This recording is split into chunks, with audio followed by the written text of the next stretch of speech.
Machu Picchu was most likely a royal estate and religious retreat.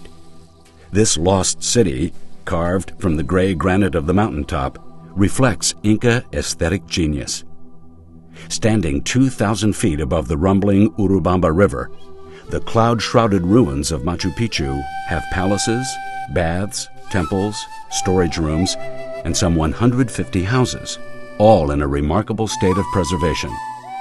Pachacuti built this remote sanctuary between 1460 and 1470 AD. Few people outside the emperor's closest retainers were actually aware of Machu Picchu's existence.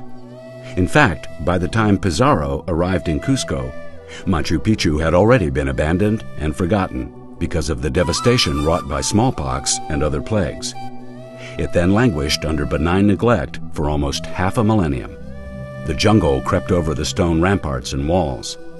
The thatched roofs decayed and eventually disappeared, until Hiram Bingham, a professor from Yale, rediscovered Machu Picchu in 1911.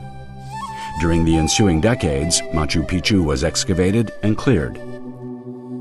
The patient architectural genius of the ancient Incas fuels much of today's booming tourist industry in Peru. One of Machu Picchu's primary functions was that of astronomical observatory. This finely built semicircular tower is similar in form to the Temple of the Sun in Cusco. The two windows are aligned to the points where the sun rises in the mornings of the summer and winter solstices, the longest and shortest day of the year, respectively.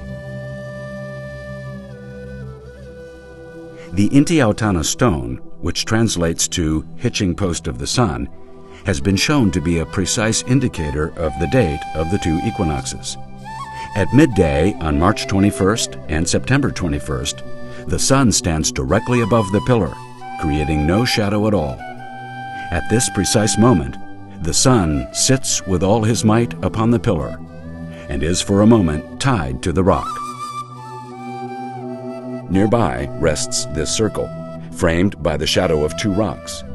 One of them is the top of the hitching post of the sun, and the other is a small rock on the left side. Both shadows frame the circle early in June, but on the 21st, the shortest day of the year, the shadow on the left side reaches the circle.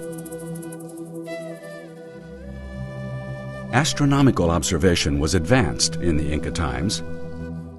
They knew the phases of the moon, they knew the position of the stars, and they also believed in their own constellations.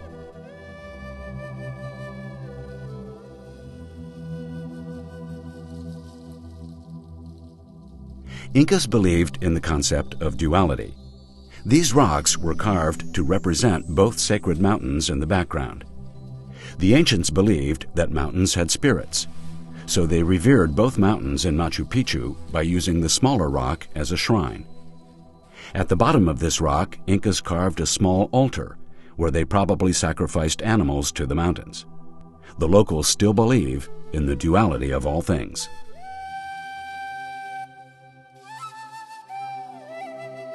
The Incas appreciated Machu Picchu for the pleasure of its surroundings and architectural beauty. Machu Picchu is the purest expression of the most powerful indigenous race in the Americas, untouched by contact with the conquering civilization.